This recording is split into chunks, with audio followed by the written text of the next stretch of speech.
नमस्कार। आज हामी केही दिनअघिको ब्राजिलको त्रासद दुर्घटनाको बारेमा कुरा गर्दैछौँ।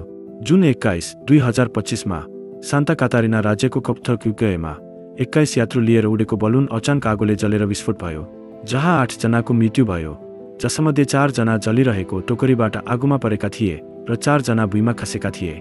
पाइलट आफैले मानिसहरूलाई आफ्नो ज्यान बचाउन टोकरीबाट हाम फाल्न प्रोत्साहित गरे।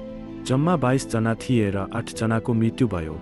आगोको कारण टोकरीभित्र रहेको ब्याकअप टर्चबाट भएको थियो। यो कुनै न कुनै रूपमा खराब भएको हुनुपर्छ, जसले गर्दा सम्पूर्ण टोकरी आगोमा जल्यो, जसले हेटअप बेलुनलाई पनि जलाएको थियो।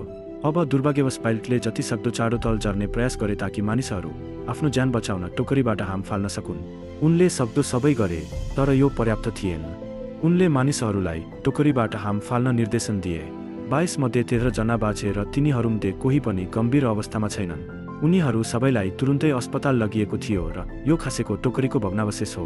अस्पतालमा रहेका 13 जना बाँचेर निको भइरहेका भए पनि उनीहरूको दृष्टिकोणबाट परिस्थितिको बारेमा थप जान्न समय लाग्नेछ।